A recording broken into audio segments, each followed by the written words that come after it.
둘, 셋, 넷. 이게 뭐라고 우리는 언제나 이게 뭐라고 너무 즐거웠지. 이해하고 오해하고 울고 웃고 그렇게 이게 뭐라고 정말 이게 뭐라고 정말 이게 뭐라고 정말 이게 뭐라고 정말 이게 뭐라고 고고고고 이게 뭐라고.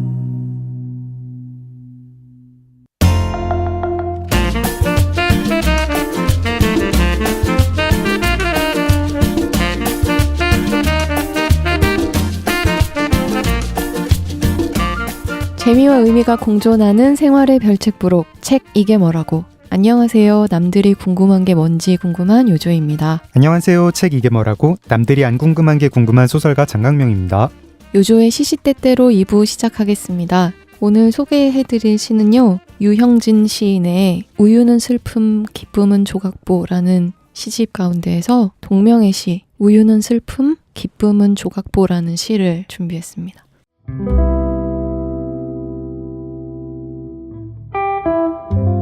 우유는 슬픔 기쁨은 조각보. 우유 사러 갈게 하고 나갔다가 돌아오지 않은 여자가 있다. 생각해보니 여자는 우유 사러 갔다 올게 하지 않고 우유 사러 갈게 그랬다. 그래서 여자는 돌아오지 않은 것일까? 우유는 슬픔 기쁨은 조각보. 왜? 슬픔은 뿌옇게 흐르고 썩으면 냄새가 고약하니까.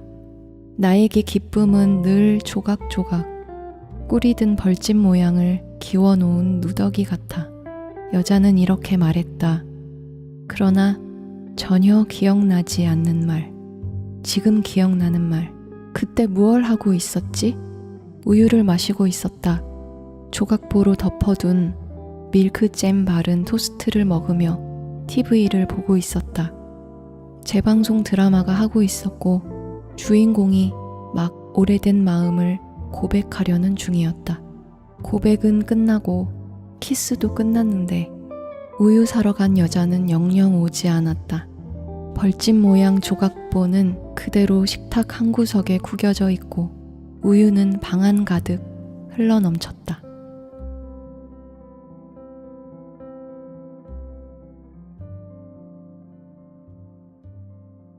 유주님은 슬픔이 이렇게 오래되면 썩어가지고 냄새가 난다고 생각하시나요?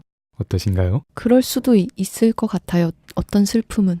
아, 그래요? 저는 제가 살면서 겪는 여러 가지 감정 중에 대부분은 그 감정들이 이렇게 좀 이렇게 오래되면 썩어가지고 냄새가 날 것 같은데 뭐 이렇게 슬픔은 좀 거기에는 해당 안 되는 것 같고 오히려 이렇게 좀 그게 다른 감정들을 정화해 줄 것 같은 그런 느낌이 들거든요. 그래서 슬픔이 뿌옇게 흐르고 썩으면 냄새가 고약하다고 하니까 약간 시인님한테 아니 뭐 전 아닌데요? 이렇게 얘기를 하고 싶은 생각도 있고 그렇습니다. 근데 그 시는 되게 일상의 어떤 순간순간들을 이렇게 잘 포착을 하네요. 사실 이거는 아주 예전에 읽었던 그 시였는데요. 네. 이번에 아침달이라는 출판사에서 네. 이제 아침달 그 시선 시리즈를 내면서 이제 다시 이 시집이 나오게 돼서 읽었는데요. 오늘 저희가 이슬아 작가님 모실 건데 네. 저는 이 시를 복희 생각하면서 읽었어요. 아, 그렇습니까? 네. 아마 청취자분들은 복희가 누군지 지금 모르실 텐데 네. 이슬아 작가님 모셔가지고 한번 복희가 누군지부터 여쭤보고 시작을 해보겠습니다. 그러면 이슬아 작가님 안녕하세요. 안녕하세요. 네. 아, 복희 씨는 누구인가요? 네, 복희 씨는요. 저의 또 다른 책인 나는 울 때마다 엄마 얼굴이 된다에 등장하는 엄마 캐릭터의 이름입니다. 거기엔 2명의 여자가 주인공인데요. 복희라는 이름의 엄마, 슬아라는 이름의 딸이 나옵니다. 복희 네. 생각을 하면서 읽으셨다고 해서 놀랐는데요. 제가 이 책을 나는 울 때마다 엄마 얼굴이 된다. 그리고 또 일간 이슬아 수필집 속에서 본 그 복희라는 여성은 너무 사랑스럽고 네. 너무 아름답고 매력적이면서 동시에 되게 다른 삶을 살게 해주고 싶은 마음이 자꾸자꾸 제 안에 생기는 거예요. 물론 지금의 복희가 너무 사랑스럽고 좋은데 네.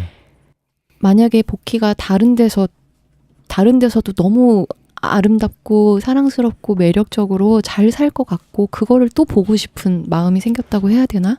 그리고 책 속에서 이스라하고 같이 유럽을 여행해서 복희가 어떤 소원 같은 것을 얘기를 하는 장면이 있는데 네. 이 가정으로부터 독립을 하고 싶어라는 얘기를 하면서 울었던 그 장면이 나오거든요. 저도 그 부분을 보면서 눈물이 났는데 이 시에 복희를 그래서 붙였어요. 아. 우유 사러 나가서 오지 마. 오지 이렇게. 말라고. 세상에. 아, 그렇군요. 네. 이렇게 좋을 수가. 복희 씨가 이렇게 복희 씨라고 불러도 될까요? 저는 또 고등학교 졸업하고 방에 틀어박혀가지고 소주를 마시며 3일을 방에서 안 나온 그 사연도 되게 눈물 같지 맞아. 않습니까? 그것도 진짜 좀 네. 눈물 겨우면서 멋있었어요. 네. 아마 그때부터 삶의 경로를 바꿀 수도 맞아요. 거기가 아마 되게 기로였을 텐데 얘기를 한번 따님인 이스라 작가님 통해서 네. 들어보겠습니다. 어머니 이야기를 지난 시간에는 가족 이야기를 인터뷰를 그때그때 하기도 한다고 하셨어요. 어머니 이야기도 이걸 쓰기 위해서 인터뷰를 하신 건가요? 아니면 상당수 사연은 알고 계셨나요? 알고 있던 게 훨씬 많았던 것 같고요. 네. 그리고 엄마를 둘러싼 다른 가족 구성원들한테 여러 가지로 버전을 들었기 때문에 아, 쓸 수 있었던 것 같은데 그 엄마가 가장 가까운 남이니까 오히려 그래서 할 수 있는 실수가 많았던 것 같아요. 잘 안다고 생각하기 때문에 게으르게 조사하고 넘어갔는데 사실 틀렸던 부분이라든지. 근데 예를 들어서 이 엄마 복희라는 사람이 대학을 못 가서 다락방에 올라가서 소주 먹고 3일 뒤에 내려와서 그냥 취직을 한 이야기는 엄마한테 직접 들었다기보다 엄마는 그런 징징대는 이야기는 잘 하지 않으시거든요. 이거는 네. 외할머니의 입에서 정말 수십 번을 들었는데 내가 그때 대학을 못 보내가지고 지금도 명절에 갈 때면 그 얘기를 계속 하시거든요. 제가 대학을 졸업했는데 네. 그래서 다른 사람이 기억하는 복희를 가지고 기대어서 썼던 것 같습니다. 일단 어머니와의 일을 이렇게 책 한 권으로 내게 된 그 계기랑 뭐 이유? 그런 거부터 좀 여쭤볼까요? 가장 자주 쓴 타인이 일단 엄마였고요. 네. 왜냐하면 제일 가깝고 제일 많이 봤기 때문에 그리고 단순히 거리가 가까워서도 있지만 이 복희라는 사람은 굉장히 저는 놀라운 힘과 매력을 가지고 있다고 느끼는데요. 그래서 좀 자동으로 썼던 것 같아요. 왜냐하면 이런 얘기는 나밖에 못 듣고 그렇죠. 이거 내가 안 쓰면 아무도 안 쓰는 것인데 그러기엔 너무 아깝지 않나? 뭐 그런 생각으로 청소년기 때부터 그냥 썼던 것 같고요. 그 청소년기 때 처음 쓸 때는 엄마는 엄마가 이렇게 주어를 엄마로 하고 썼는데 글쓰기 모임에서 스승이 말하길 그 이름으로 호명하라고 그러면은 다르게 쓰게 된다고. 네. 그래서 복희라고 3인칭으로도 연습을 많이 했던 것 같아요. 네. 이 책은 그리고 또 수필집이 산문집이 아니라 만화 에세이지 않습니까? 네. 이 혹시 이 만화 캐릭터, 이 그림도 디자인도 실제 어머니하고 좀 닮았나요? 그것은 의견이 분분한데요. 본인은 안 닮았다고 하고 나머지가 모두 닮았다고 하네요. 그럼 닮았고. 저는 그 복희를 실제로 본 적은 없지만 옆에 같이 그린 이스라가 너무 비슷해서 네. 그 외에 다른 인물도 너무 비슷하겠지라고 짐작을 했어요. 네. 네, 본인을 너무 비슷하게 잘 그려놓아서 네. 저희는 어쨌든 캐릭터로서 그냥 복희라고 그냥 불러보겠습니다. 네. 이 복희 씨는 굉장히 독특하고 개성적이고 사랑스럽고 어떤 정말 살아있는 사람처럼 느껴지는데 한편으로는 또 그 시절을 산 전형적인 한국 여성의 모습이기도 한 것 같아요. 네. 그러니까 특히 이제 저소득층의 어떤 한국 전형적인 여성인데 그러니까 한 번도 반항을 안 했고 그런데 대학을 가고 싶었고 가서 글쓰기를 하고 싶었던 거죠. 근데 부모님이 대학을 보내지 않았고 그 얘기도 한번 아까 조금 들었지만 해볼까요? 네, 그냥 60년대에 태어난 많은 여자들이 밟는 수순을 복희도 거쳤다고 생각하고요. 돈이 없어서 대학에 못 갔는데 60년대 태어나서 대학을 안 간 여자들이 40대가 되어서 선택할 수 있는 흔한 직업들을 전전하면서 살아왔다고 생각하고요. 뭐 서빙 일이라든지 뭐 보험회사 직원이라든지 뭐 다른 직업들도 다 그랬던 것 같고, 그래서 어떻게 보면은 평범한 그 경로를 밟아왔다고 생각하는데, 이 사람이 가진 기질이라는 게 되게 고유하고 아름답다고 느낄 때가 있어서 옮겨 적었던 것 같습니다. 저는 그냥 이 모녀 간에 네. 이렇게 정말 어떻게 보면 모녀 같고 어떻게 보면 자매 같고 어떻게 보면 친구 같은 어떤 그런 너무나 이렇게 돈독함이 너무 보기가 일단 좋았어요. 왜냐면 엄마하고 사이 안 좋은 경우도 되게 많고 사실 엄마를 오히려 되게 엄마랑 닮고 싶지 않아 하고 네. 엄마처럼 살고 싶지 않다라고 생각하는 딸도 사실 되게 많을 거거든요. 아, 그렇죠. 저도 뭐 극심하진 않지만 엄마의 어떤 부분은 정말 닮고 싶지 않고 이렇게 엄마랑 가까워지는 거가 저는 별로 그렇게 내키지가 않아서 그래서 더 어떤 둘의 어떤 그런 돈독함이 더 되게 조금 신기하고 부럽게 읽혔던 그런 점인데 그 엄마가 그런 경험은 없었어요? 엄마가 엄마처럼 살고 싶지 않다라거나 그러니까 딸이 보통 엄마한테 품게 되는 그런 나쁜 감정들 있잖아요. 엄마가 너무 밉고 엄마를 닮고 싶지 않고 막 그런 경험들은 없었나요? 사실 많은 딸들이 그렇듯 엄마한테 제일 야박하고 제일 짜게 구는 점이 저도 많고요. 만화에 그런 걸 다 쓰진 않았지만 되게 못될 때도 많고, 그리고 엄마를 사랑해도 엄마처럼 똑같이 살고 싶은 경우는 전 찾기 되게 힘들 것 같아요. 어떤 식으로든 경제적으로든 직업적으로든 뭐 업그레이드 되고 싶은 마음이 있고, 그리고 말씀하셨듯이 모녀 관계라는 게 너무 필연적이어서 더 어렵기도 하잖아요. 서로 잘 맞고 안 맞고는 선택할 수 있는 문제가 아니고 저도 그건 주어진 행운이라고 생각해요. 그래서 제 노력으로 어떤 이 사람의 다정한 세계에 소속된 게 아니기 때문에, 랜덤으로 태어난 것이기 때문에 태어나 보니까 그래서 감사한 마음으로 누렸던 것 같고요. 근데 그러지 않은 경우를 훨씬 더 많이 봐서 네, 여러 가지 생각했던 것 같습니다. 그 어떤 엄마의 좋은 샘플을 얘기하는 것처럼 보이고 싶지가 않아서 신경을 썼는데 잘 됐는지 모르겠어요. 어머니는 이 책을 읽고서도 그냥 여기 나오는 보키는 캐릭터다 이렇게 말씀하셨나요? 네, 막 내 얘기를 너가 옮겼었다 그런 말은 잘 안 하시는 것 같아요. 아버지랑 어머니랑 연애 얘기 같은 거 나오지 않습니까? 네. 그리고 어떻게 보면 글쓰기에 대한 관심은 아버지한테 혹시 물려받으신 걸까요? 문예창 작가를 나오셨다고요, 아버님이? 그 정확히는 친구가 없어서 중퇴하셨고요. 문예창 작가는 아빠가 같지만 사실 저는 어떤 반짝이는 재능 같은 건 엄마한테 훨씬 더 많았다고 생각하고요. 네. 아까 요즈님께서 보키한테 다른 삶을 주고 싶다? 그런 비슷한 말을 하셨는데 저도 그 생각을 정말 정말 많이 한 것 같아요. 여기서 이럴 사람이 아닌데? 이 생각을 평생 한 것 같고.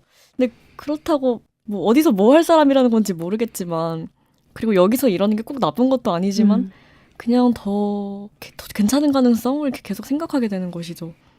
아빠는 오히려 굉장히 성실하게 어떤 패턴을 반복하는 사람, 기술자에 더 가깝고요. 저는 그 부분을 되게 많이 물려받은 것 같고, 기발하다든지 그 상상력이라든지 촉촉한 감수성 같은 건 엄마한테 다 있다고 생각해요. 어제 저희 녹음할 때는 어떤 이야기들은, 그러니까 일간 이스라엘 쓴 어떤 이야기들은 나중에 쓸 더 큰 이야기의 씨앗이라고 생각한다라고 하셨잖아요. 나중에 더 쓰실 이야기들이 아마 그 부모님들의 이야기일까요? 그렇기도 한 것 같아요. 그러니까 첫 번째로 웅이라는 캐릭터, 아빠의 캐릭터에 대해서 너무 덜 말했다는 생각이 들고, 네. 저는 웅이라는 사람이 거친 직업 현장에 정말 관심이 많아요. 예. 이러한 기질을 가진 사람이 이 노동을 만났을 때, 예를 들어서 웅이는 굉장히 위험한 노동을 많이 했는데 네. 놀랍게도 15년 동안 다치지 않은 사람인데요. 그건 정말 그 몸이 민첩하다는 것인데, 이 사람이 뭐를 조심하고 또 공구를 다룰 때 신중함 같은 것을 글로 잘 옮겨 적고 싶다는 생각을 하고요. 물속에서 일하는 것도 저한테는 들을 때마다 되게 너무 경이로운 일이라서, 경이롭고 또 무서운 일이라서 그걸 더 잘 써보고 싶은 생각이 계속 있고, 네, 부모님에게도 더 해보고 싶고, 또 다른 걸로는 제가 나름 글쓰기 수업을 하면서 만난 수많은 사람들이 있는데, 그 사람들에 대한 이야기도 옮겨 적고 싶고, 그러니까 다 너무 초고인 상태에서 이 책이 된 것 같습니다. 어떤 시간적인 제약이 있다 보니까 네. 충분하게 얘기를 더 하고 퇴고하고 할 만한 여유가 좀 없어서 네. 본인은 맞아요. 네, 좀 그런 어떤 아쉬움들이 있었던 것 같은데 이제 읽는 사람은 너무 네. 좋아서 그 작가님은 지금 이제 아버지 이야기가 들을 때마다 경이롭다고 했는데 저는 여기 나온 이야기들 중에 특히 아버님이 그 잠수사 하신 이야기는 경이로움 정도가 아니라 진짜 맞아요. 네. 와 이거 되게 거의 매 편이 되게 감동적이었어요. 하나는 제가 욕을명글로 읽었고 또 같이 또 먼 이국에 가셔가지고 아버님의 일도 흥미롭지만 어머님이 그때 베트남 분이랑 이제 맺은 방식 같은 거 네. 그리고 또 아마 뒤에 나온 다른 글을 보니까 거기서 일한 대가를 못 받으셨나 보죠? 네. 아버지가 그래서 이렇게 누워 계시기도 하고 음. 또 아버지가 다행히 사고를 받으신 적은 없지만 한번 죽을 위기에 빠져가지고 정말 패닉 상태에 들어가기도 하셨고 맞아요. 그런 얘기들 제일 경이롭게 들으신 이야기 하나 작가님 입으로 좀 소개 들을 수 있을까요? 예를 들어서 이런 얘기를 듣고 저는 꼭 써야겠다고 느끼는데요. 네. 그 잠수복의 종류도 그렇게 다양한지 몰랐는데 네. 아무튼 잠수복을 입고 물속 한 수심 30m로 내려가서 웅이가 작업을 하면은 너무 추워서 이제 호스를 통해서 지상의 공기를 내려받아야 되는 것이죠. 그게 수온보다는 지상의 공기 온도가 따뜻하니까. 근데 이 부력과 중력 등등 때문에 따뜻한 공기가 상체에만 이렇게 올라오니까 네. 발은 여전히 너무 시려워서 그때 웅이라는 사람이 하는 일은 물속에서 이렇게 영차해가지고 물구나무를 서는 일이라는 거예요. 네. 그래서 물속에서 이렇게 거꾸로 서 있으면 공기가 이제 하체 쪽으로 들어가서 발과 종아리 같은 게 데워지고. 잠수복 안에서 네. 이제 공기가 위로 올라가니까요. 네. 네. 근데 사실 물속에서 우리가 그를 보고 있다면 굉장히 우스꽝스러울 것 같아요. 그렇죠. 공기가 위아래로 네. 이렇게 있고 물구나무를 서는 모습도 그렇고요. 근데 당사자한테는 정말 그게 그쵸. 필사적으로 네. 어떤 그쵸. 필사적인 몸부림? 네. 몸짓인 거고요. 그쵸. 그리고 물속에서 패닉 올 때 커다란 기둥 같은 데로 막 헤엄쳐가서 사람 껴안듯이 안고 있는다고 네. 그런 이야기들도 내가 이러한 노동을 하는 노동자로 살아가진 않지만 옆에 이런 이야기를 해주는 사람이 있으면은 이런 건 내가 써야 되는 거 아닌가? 그런 생각했고요. 그리고 시야가 잘 나오지 않는 바다, 되게 더러운 바다, 그리고 쓰레기들이 몰려오는 바다에서 이제 청소를 하는 건데 말하자면은 네. 그런 것을 이야기로 잘 전해서 되게 읽기 쉽게 쓰고 싶다? 음. 그런 마음이 들었던 것 같습니다. 되게 잘 쓰셨는데. 이제 잘 쓰기도 했고 네.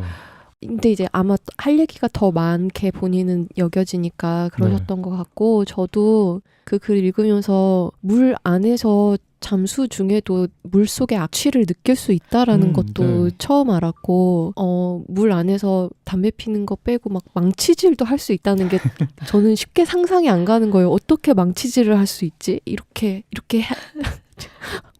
저는 제일 놀라운 게 용접이 가능하다는 거예요. 네, 용접도 그렇고 물 안에서 어떻게 가능하지? 뭐 이런 것도 너무 신기했고 네.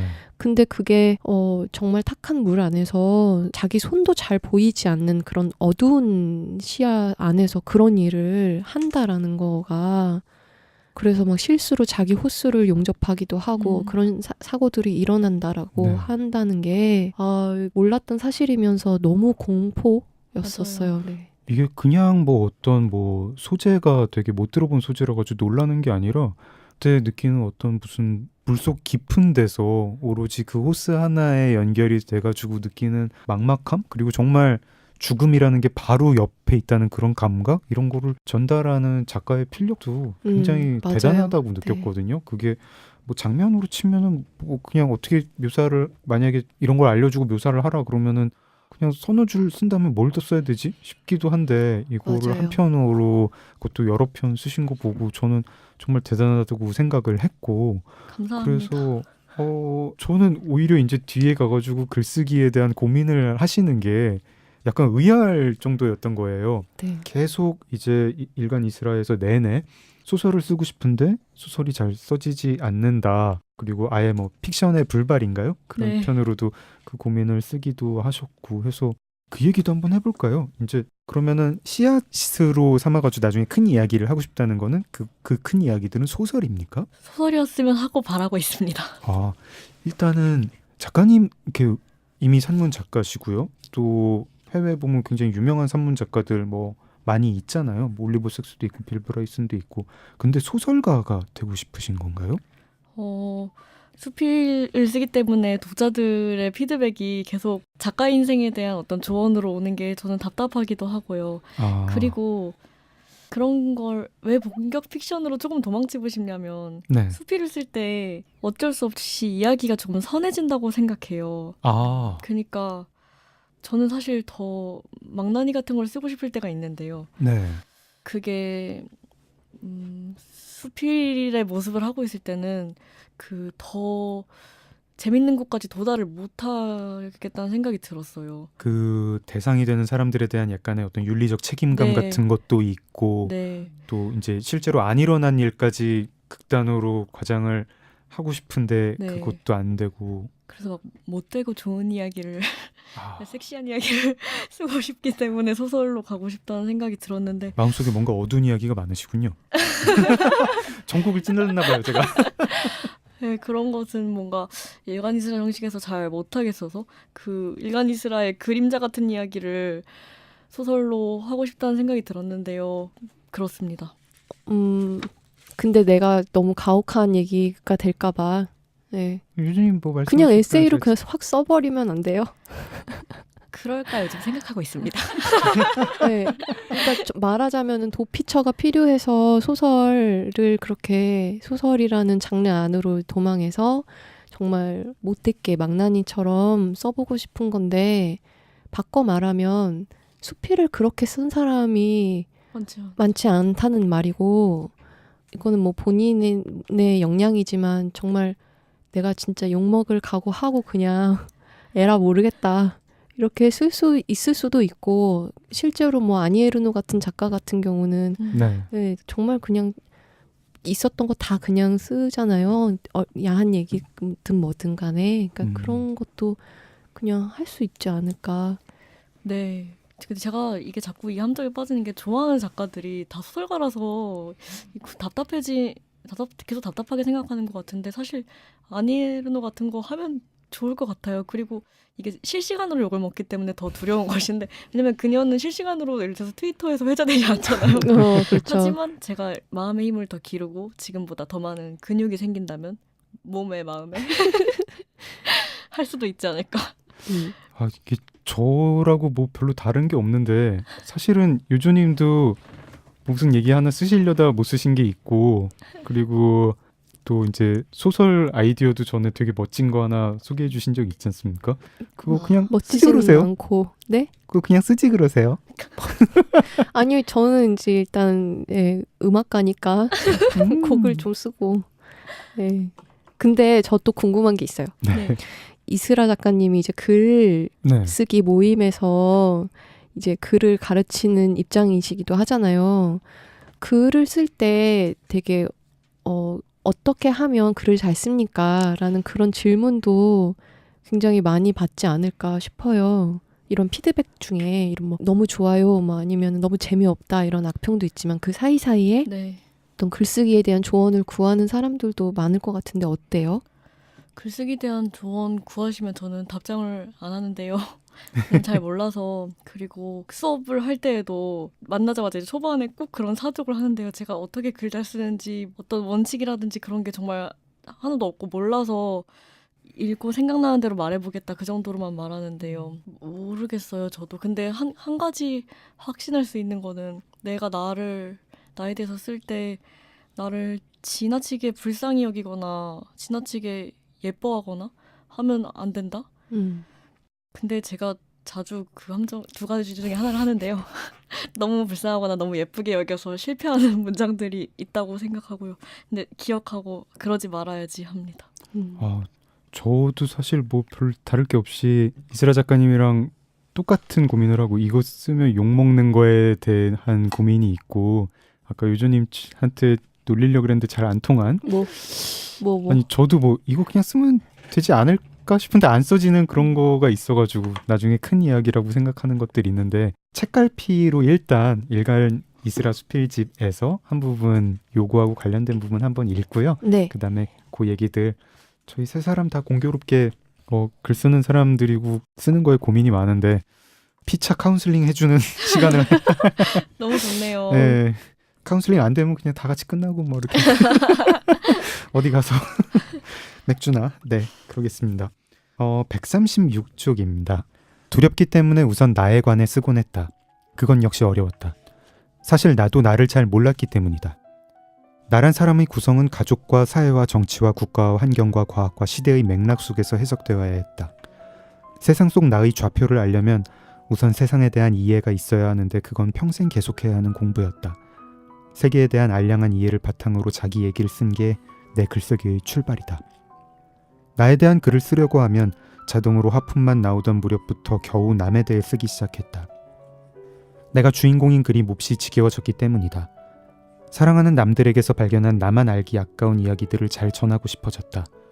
그러려면 우선 잘 묻고 잘 들어야 할 것 같았다. 언제부턴가 나는 풍성한 질문을 가진 사람이었다. 타인에게서 들은 대답을 언젠가 잘 옮기기 위해 아주 많은 메모를 했다. 하지만 진실은 질문만으로 알아지는 게 아니었다. 공들여 질문을 준비하고 묻고 듣고 글로 옮겨도 전해지지 않는 것들이 대부분이었다. 나는 그게 내 몸의 무능함이 아닐지 의심했다. 내 눈과 내 귀와 내 목소리와 내 동작의 한계 같았다. 다른 몸이라면 같은 이야기도 다른 식으로 해석했을 터다. 내 필터링을 거친 이야기들이 지겹고 미울 때마다 나는 말을 참고 사람들 사이에 알몸으로 서 있던 때를 생각한다.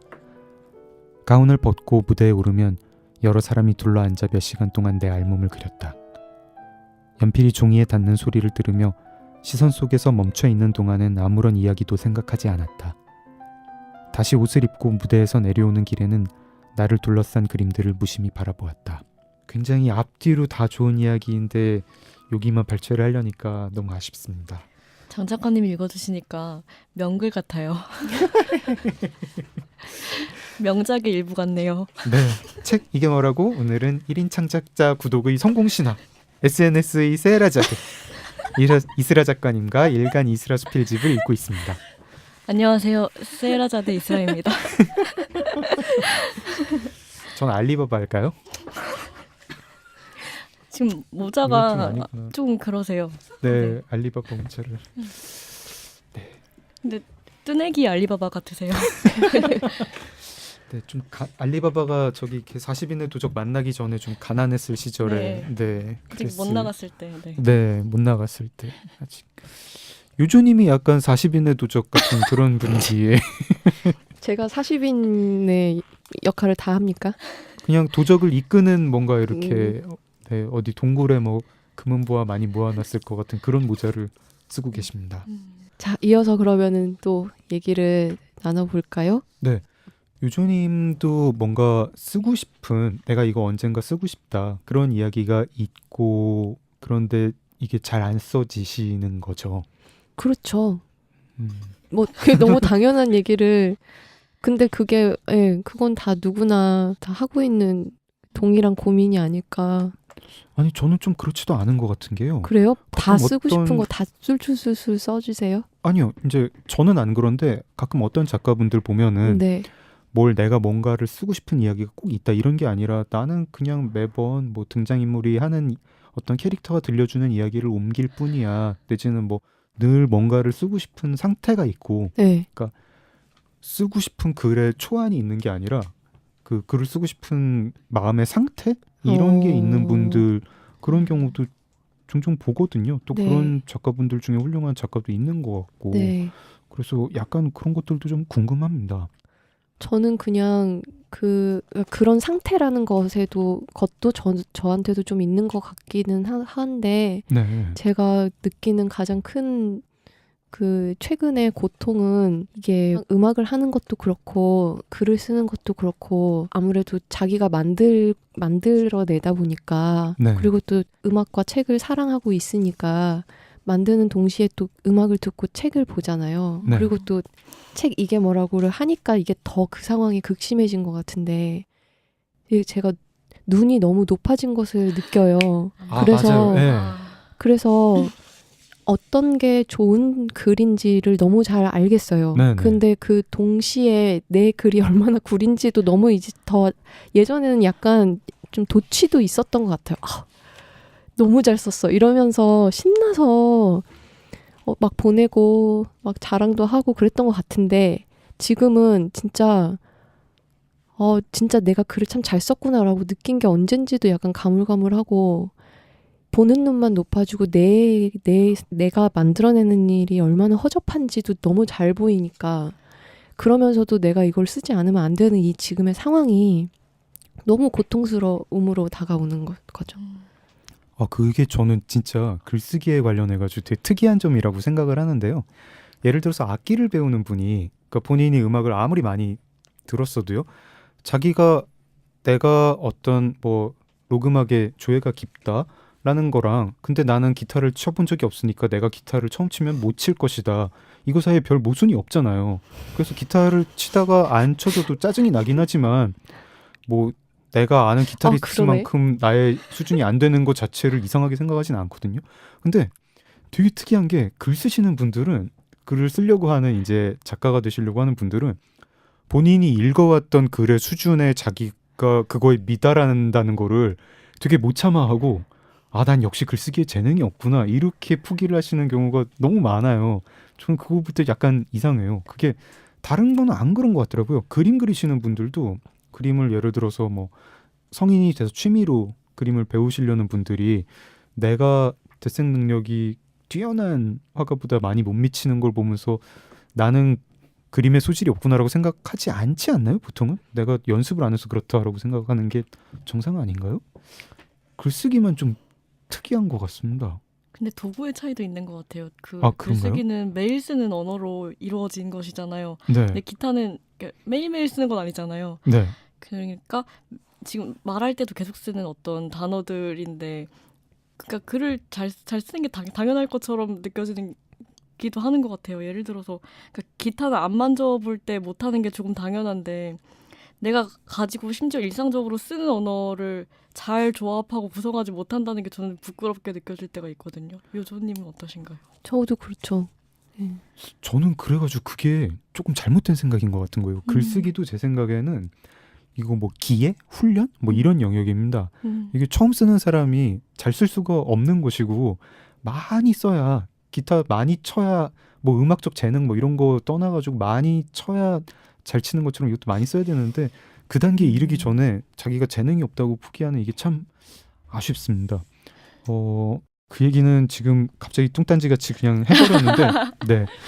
일간 이스라 수필집으로 돌아와서 작가님이 이제 소설이 근데 안 써진다고요. 여기 픽션의 불발 얘기 한번 볼까요?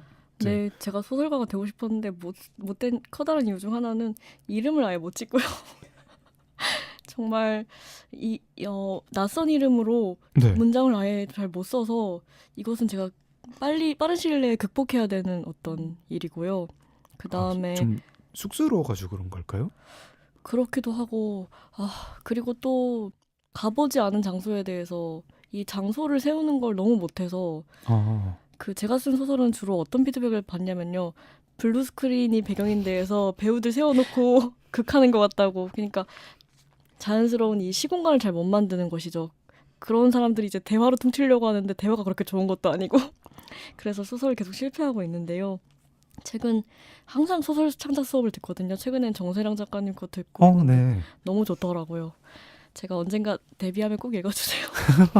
이미 근데 데뷔하시지 않았나요? 그 한겨레 손바닥 문학상 그 소설로 받으신 거죠? 네, 그것도 뭐 약간의 픽션이 섞인 하지만 뭐 실제 겪은 일의 함량이 높은 말하자면 소설이긴 소설인데 그 완성도가 별로 높다고 생각하지 않고요. 썼다는 데 의의를 둔 그런 글입니다. 네. 그냥 되게 재밌는 에피소드를 에세이를 쭉 쓴 다음에 네. 그냥 소설이라고 우기든가 아니면 뭐 거기 나오는 홍대 입구역을 뭐 합정역 정도로 성수역으로 바꾸고 사람 이름 이렇게 워드 프로세서에 그 쫙 고쳐주는 컨트롤 F2. 네. 예, 저도 쓰다가 등장인물 이름 마음에 안 들 때 이렇게 자주 바꾸거든요. 네. 바꿔가지고 하면 되지 않을까요? 사실 그런 행보를 이제 생각하고 있습니다. 네. 응원하겠습니다. 그거 얘기해 볼까요? 네. 이제 저는 또 그러니까 저는 읽으면서 반가웠던 지점들이 사실 너무너무나 많았지만 그 중에 이제 하나를 이야기해 보자면은 이제 제가 이 책을 읽으면서 이제 이슬아는 참 자기를 아주 사랑하는 사람인가 보다라는 생각을 했어요. 그렇기 때문에 자기와 자기 주변에 대해서 할 이야기가 많고 이렇게 예쁘고 아름답게 재미있게 잘 쓰는 것일 거다라고 생각을 했는데 그러다가 이제 이 부분을 읽고 나만 그런 게 아니라 이슬아도 그렇구나라고 생각했던 부분이 이제 내가 되고 싶은 남의 목록을 네. 이제 썼던 챕터였는데 김연아를 보면서 나는 왜 김연아가 아닌가라고 실제로 울었어요. 네, 생각하면서 너무 분해서. 울면서 이제 트레드밀을 이제 운동했다. 근데 저도 제가 제 경험은 아니지만 너무 공감해서 기억하고 있는 에피소드가 있는데 제가 아마 여기서 했었을 수도 있는 말인데 저는 예전에 잊혀지지 않는 지식인이 있어요. 지식인 질문이 있어요. 네. 그게 뭐냐면 어떤 애가 보아 네. 데뷔했을 때 보아 데뷔가 초등학교 6학년인가 그랬잖아요. 그렇죠. 네, 근데 이제 그 또래인 거예요. 초등학생인 거예요. 초등학생이 왜 보아는 저렇게 노래도 잘하고 춤도 잘 추고 예쁘고 그 사실이 너무 분하고 견딜 수가 없어서 계속 잠도 못 자고 눈물로 나를 보내고 있다는 거예요. 나 어떡 하면 좋냐. 근데 그 마음이 난 너무 이해가 가는 거예요. 근데 이제 김연아 나는 왜 김연아가 아닌가라고 우는 이슬아를 보면서 저는 또 이제 그때가 생각이 나면서 공감이 많이 되었죠. 그래서 이제 김연아 말고 내가 되고 싶은 남의 목록이 결혼 전에 탕웨이, 천밀밀 시절의 장만옥, 데이비드 러셀 감독과 일하던 시절의 제니퍼 로렌스 이렇게 되어 있는데 특히 제니퍼 로렌스가 아주 디테일하게 구획이 설정이 되어 있더라고요. 어째서인가요? 이 그녀들의 이름을 보는 것만으로도 가슴이 저릿할 만큼 제가 너무 이 사람들이 참 되고 싶은데요. 일단 결혼 전에 탕웨이란 그 색계와 황금시대 그리고 만추 시절인연 이런 거 찍을 때 탕웨이인데요. 되고 싶은 이유는 당연히 너무 아름다워서고요. 저는 그녀의 미는 그냥 지구에서 그녀가 제일 예쁘다고 생각하고요. 그리고 음성과 말할 때 모습 같은 게 너무 압도적이라고 생각해서 다른 조건 다 상관하지 않고 그냥 될 수 있다면 꼭 돼보고 싶고요. 그 장만옥 배우도 너무 처음부터 끝까지 다 아름답지만 천밀밀 시절에 유독 더 좋은 이유는 그때가 볼살이 제일 많거든요. 그런가요? 그리고 어떤 뭘 먹는 장면이 있는데 정말 아름답고요. 화양연화에서는 네. 상대적으로 비교적 볼살이 빠져 있는데 천밀밀이 더 아름다웠던 것 같습니다. 그리고 데이비드 오러셀 감독이랑 일하던 제니퍼 로렌스는 그 실버 라이닝 플레이북 영화 나오던 거였는데 이 영화에서 제가 꼭 인생에서 한번 해보고 싶은 장면이 있는데 아마 못할 것 같아요. 뭐였냐면 제니퍼 로렌스가 이제 너무 외롭고 약간 미친 상태여가지고 브래들리 쿠퍼 배우를 애한테 품에 안겨서 막 포옹을 하고 울어요. 네. 그러다가 갑자기 무슨 생각에서였는지 싸대기를 이렇게 딱 때리거든요. 울다가 싸대기를 때리는데 너무 왜 그러는지 알 것 같은 거예요. 그리고 나도 언젠가 저렇게 싸대기를 때리리. 왜냐면은 내가 지금 네 품에 안겨서 울고 있지만 날 함부로 동정하지 마. 싸대기 착 이걸 하고 싶은 거예요. 근데 진짜 뺨을 얼마나 잘 때리냐면 얼굴이 약간 돌아갈 만큼 때리거든요. 제가 손찌검을 살면서 별로 안 해봐가지고 그런 손찌검 한번 해보고 싶습니다. 저기 마지막 거만 조금 그렇고 되게 다 이해가 가네요. 손찌검이요? 아니요. 네. 네. 네. 근데 왠지 저희 이 부분 읽고 우리도 다 얘기했잖아요. 우리가 네. 되고 싶은. 그래서 장 작가님도 얘기하시고. 너무 궁금해요. 저는 이렇게 멋있는 그런 설명이 아니었는데 탕웨이랑 장만옥이랑 제니퍼 로렌스랑 근데 조금 어떻게 보면 비슷하지 않나요? 뭔가 되게 가만히 있어도 위험? 뭐 맞아요. 이런 게 좀 나오는 무슨 풍채가 좋다 이런 데서 나오는 위험이 아니라 되게 자신감과 어떤 가만히 있어도 되게 막 이렇게 옆 사람이 이렇게 주눅이 들 것 예, 같은 맞아요, 그런 맞아요. 느낌 들고요. 저는 그냥 되게 단순하게 스티븐 킹이랑 조르지 심농이랑 뭐 무라카미 하루키가 되고 싶다고 했는데 그게 요즘 제가 글을 별로 좀 게으르게 쓰는 것 같아서 이렇게 다작을 열심히 매일매일 쓰는 사람이 되고 싶다는 거였고 아, 사실 어느 지금 이렇게 뭐 상당수의 분들은 아마 내가 이슬아 작가가 되고 싶다 그런 맞아. 분, 예, 20대 이렇게 팬들이 또 많이 있지 않습니까? 네. 요조님이 되고 싶은 것만 빨리 여쭤보고 네. 다시 이 얘기를 해보겠습니다. 뭐요? 요조님이 되고 되고 싶은 싶은 거는 너무 궁금해요. 네. 저요? 저 뭐라고 적었지? 수면의 과학에 나왔던 즈음의 샬롯 갱스부르, 종합병원 시절의 신은경, 그리고 남자가 될 수 있다면 도학 위룡 때의 주성치. 주성치. 이유는 뭐 음, 가? 뭐 그냥 뭐 보기 좋아서 끝. 자, 이제 물어보자. 저는 보기 좋은 사람은 양조위. 아, 알겠고요. 네. 진짜 이스라처럼 되고 싶다. 그렇게 어떤 롤 모델처럼 그렇게 생각하는 10대 혹은 20대 그런 여성들이 아주 많이 있을 것 같아요. 그쵸?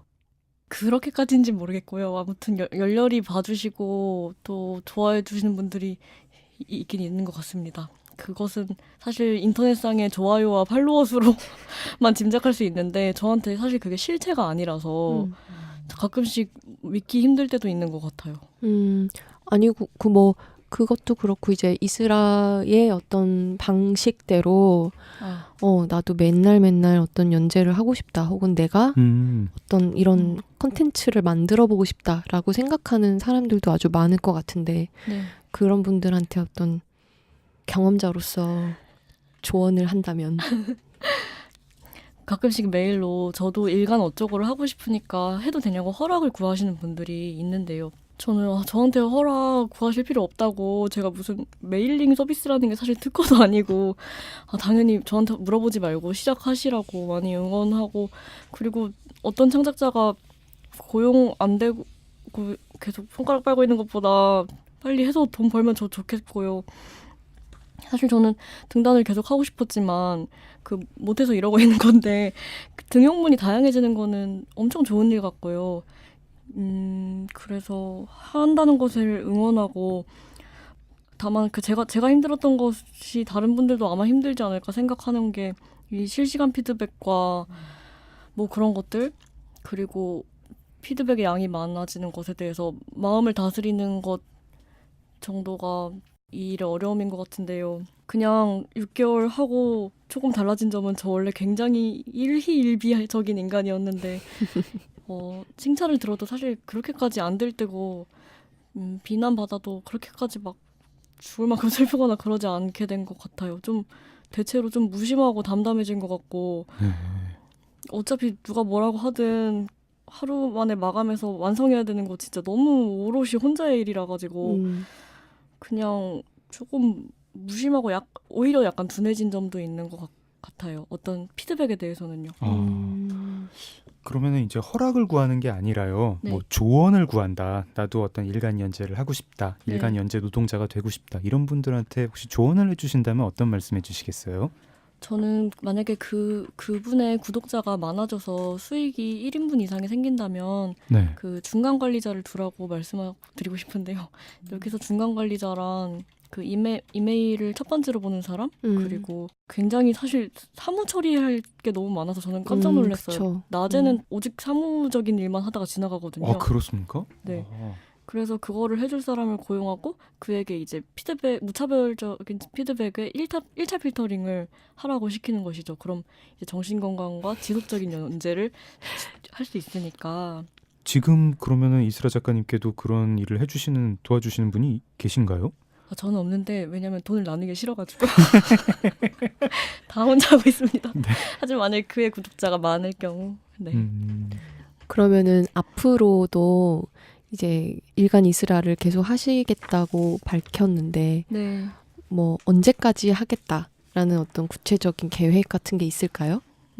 내년에 1월에 시작해서 올해처럼 반년 할 수 있다면 너무 좋겠고요. 그것이 목표인데 이게 몸이 되게 상하더라고요. 그래서 아. 몸이 따라주는 만큼 하고 싶고 그렇습니다. 뭐 앞으로 할 수 있을 만큼 계속 하겠다라거나 그렇지는 않고 그냥 언젠가 마무리될 것을 그냥 그런 느낌으로. 근데 만약에 오래 할 수 있다면 되게 멋진 일일 것 같아요. 전 출판사랑 작업하는 것도 굉장히 즐겁고 좋았는데 그래도 언제 어떻게 될지 모르니까 그냥 스스로 가진 플랫폼을 계속 유지해 나가고 싶은 생각이 들어요. 저희 저번에 녹음할 때 왜 월간 윤종신에 대해서도 얘기한 적이 있었잖아요. 그때 네. 굉장히 막 되게 부럽기도 하고 존경스럽기도 하고 그랬는데 월간보다 일간이 훨씬 더 물론 뭐 곡 작업이랑 뭐 글 쓰는 거랑 좀 다르겠지만요. 저는 일간 이스라 수필집 읽으면서도 되게 탐복하고 이렇게 약간 정자세로 읽었습니다. 감사합니다. 그리고 저희 그때 김성현 기자님 오셔가지고 모차르트 할 때 제가 네. 느낀 게 천하의 모차르트도 피드백을 못 참고 저렇게 좌절을 했구나 이 생각을 하면서 그래, 맞아요. 이거는 뭐 어쩔 수 없는 것이다. 모차르트한테도 지적질이 오는데 뭘 어쩌겠나 그러면서 그러게요. 한번 네, 네. 저희 다 같이 오래오래 네, 피드백에 꺾이지 않고 좋은 피드백만 골라가지고 필터링 받으면서 열심히 써보아요. 네. 그래요. 네. 다음 시즌의 일간 이스라도 아주 열렬한 마음으로 응원하고 기대하도록 하겠습니다. 고맙습니다. 제가 네. 잘 성장해 보겠습니다. 뭐 오늘 책 이게 뭐라고와 긴 시간 함께 해주셨는데 어떠셨어요? 저 너무 좋았고요. 최근에 인터뷰할 일이 많았는데 사실 엄청나게 무례한 질문들 많이 받고요. 그랬어요? 네, 예를 들어 뭐 누드 모델 해봤으니까 모델 포즈 좀 취해보라고 그런 질문도 하실 그런 거 저 그러면 되게 싫거든요. 사진을 위한 요청이겠죠? 네, 그러면 일단 웃겨서 웃지만 사실 되게 이상한 이야기잖아요. 네. 그런데 이 인터뷰 질문지 같은 거 미리 받고 정말 내가 얘기하고 싶었던 것들을 너무 미리 책을 정말 꼼꼼히 읽으며 준비하시는구나. 이 팀은 정말 무섭다. 그리고 여러 명이다. 이런 느낌이 들었고요. 정말 무서운데 너무 반갑고 좋다. 이런 식으로 말할 수 있다면 좋겠다. 그런 생각 들었고요. 제가 일간이스라를 하는 마음은 사실 옛날에 장강민 작가님이 쓰신 청소의 도화선? 그거랑 네. 굉장히 네. 비슷하다고 생각하는데요. 세상에 이런 책이 애청자라서 그걸로 들었을 때 정말 좋았는데 그렇게 청소를 하는 마음으로 글쓰기 하는 것 같아요. 네, 그래서- 제가 어제도 변기 청소를 열심히 하고 그러셨군요. 왔습니다. 네. 네. 앞으로도 잘 해보겠습니다.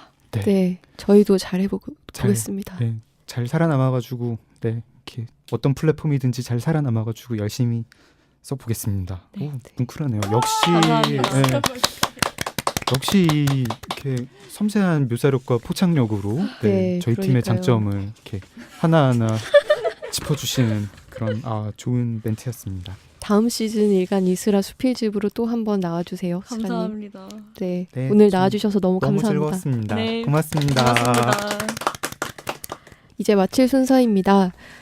고단했던 하루가 상큼한 에너지로 가득 채워지는 시간이었습니다. 끝으로 일간 이스라 수필집의 내용 읽어드리면서 인사드리겠습니다. 우리는 각자 고유하고 무수히 다른 삶을 살고 있어서 같은 얼굴을 발견하기란 오히려 쉽지 않을 것이다. 누구의 얼굴이든 그래서 조금 생소할 것이다. 그 얼굴들이 가진 생소한 아름다움을 늦지 않게 알아채는 연습을 지치지 않고 계속하고 싶다. 나는 1만 원이라는 돈이 각자에게 얼마나 다를 수 있는지 새삼 알게 된다. 그리고 내가 알지 못하는 수신자들의 하루와 일주일과 한 달을 상상한다. 나에게 선물로 1만 원을 준 이들의 생을. 그들과 나는 재미있는 방식으로 연결되어 있다. 네, 책 이게 뭐라고는 경계를 허무는 콘텐츠 리더 북21 출판사와 함께합니다. 고맙습니다. 고맙습니다. 하나 둘셋넷 이게 뭐라고 우리는 언제나 이게 뭐라고 너무 즐거웠지 이해하고 오해하고 울고 웃고 그렇게 이게 뭐라고 정말 이게 뭐라고 정말 이게 뭐라고 정말 이게 뭐라고 정말 이게 뭐라고 고고고고 이게 뭐라고